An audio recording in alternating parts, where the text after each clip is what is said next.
Samaritan, from the director of Overlord, stars Sylvester Stallone as Joe, a loner in the middle of a Death Wish-style crime-ridden city who may actually be a former superhero named Samaritan who supposedly died decades prior after facing off against his brother and arch-enemy Nemesis. And with it being from the point of view of a kid who finds out who he is, it's a little bit like Finding Forrester if Connery jammed a bomb into a man's chest and said, "Have a blast." Actually, there's a lot of different things you could compare it to, because it is an extremely derivative film. It's a universe where every day is rainy or overcast, tattooed villains with bright clothes and colored hair roam the streets. The kid lives with his single mom, who is also a nurse, and they're always late on rent. There's an opening animated exposition dump like it's a superhero movie from the early 2000s. Another person obsessed with Samaritan is a novelist, and you can tell he has glasses, a beard, and wears a scarf.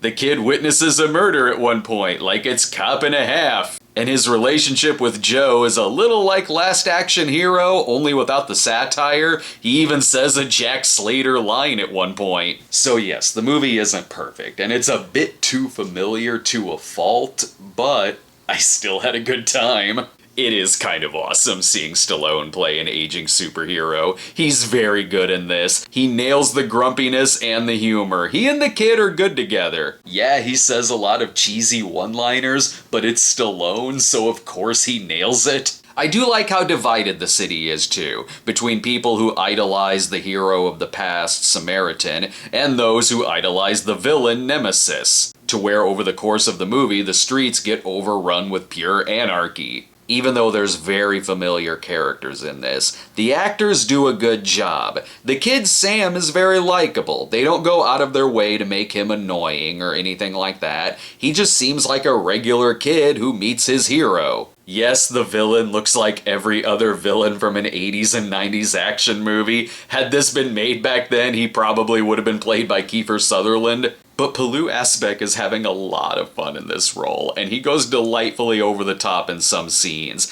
and is even a little charming in some others. Look, basically this is a superhero movie set in the universe of canon films. If this movie had been released 40 years ago, it'd star Charles Bronson, but have the cover of a Robert Ginty movie, and in an MGM big box like this. In fact, it is an MGM film. So yes, it's derivative, but it's derivative of a lot of different things I like. Of course, it has villains that hang out in a grungy-looking auto shop, and a climax involving a lot of fire. But there is some cool shit in these scenes. However, there is a twist, and it's very, very, very obvious from the beginning, and in a way where you're like, okay, can we just hurry up and get to this? Granted, when they do, it is a very good scene. But the movie could have explored a lot more of its themes if this information was already given to us at the beginning. There is good stuff here about people not being just good and evil, but complex. It's the kind of movie that takes you back to randomly stumbling across something like this late at night on HBO.